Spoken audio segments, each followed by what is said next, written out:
মাংসের পিসগুলো কিন্তু লেটেস্ট, পিওর, মানে পেট যেটা নিতে পারবে, আত্মা শান্তি পাবে, সেরকম একটা রান্না খেলাম। ওরে বাবা, যাই হোক ঘুরে ফিরে আসলাম, এবার খেতে বসছি। আচ্ছা আইটেম কি? বাবা আমার মুখটা কি লাগছে, কি বিচ্ছিরি লাগছে। আরো বেরাও মেকআপ করে। না যদি মুখে কিছু মেখে বেরোতাম তাহলে স্কিন দেখতে হতো না, পুরো কয়লা হয়ে বাড়ি ফিরতাম। এখন কি হিরা লাগছে? যাই হোক, যেটুকুনি প্রোটেকশন আছে অনেকটাই আছে। তরকারি পড়েছে, ডাল পড়েছে, আর ওর এক্সট্রা ভাবে নুন পড়েছে। যে খেয়ে দেখো তো কেমন হয়েছে। তোমার ডাল দেয়নি? দেবে। ঠিক আছে খেয়ে নি দাও।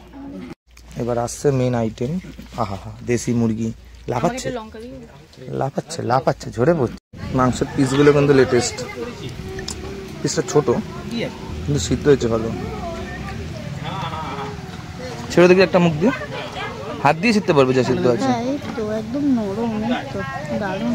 এটা কেউ বলবে দেশি মাংস, দেশি মুরগি হেবি সুন্দর সিদ্ধ হয়েছে, মাংসটা দারুণ টেস্ট হয়। কাছে রেসিপিটা জেনে যেতে হবে। একদম লাইট বাট দেখতেও সুন্দর হয়েছে, সেই হয়েছে, সেই লেভেল। কি বলছো? তুমি বললে আমি হাতটা চিবাতে পারবো না। দেখো আমি তো ভুলে গেছিলাম সঙ্গে কুত্তা। রান্না কেমন হচ্ছে বলো?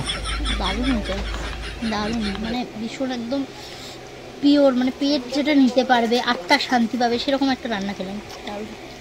থালা দেখেই বুঝতে পারছি। আরে ওঠো, সবাই তো উঠে গেছে, দেখো সবাই উঠে গেছে এখানে যারা ছিল। ওটা তো দেখতে চলে গেল, তুমি তো খাওয়া হয়নি। এত ভালো হয়েছে যে এখনো রয়ে শোয়ে কষে খাচ্ছে। বুঝে গেছি আমি আজকে হয়ে গেছে আমার ঘোরার। ওদিকে দোকান বন্ধ হয়ে যাবে, তাকে বলছি আমি।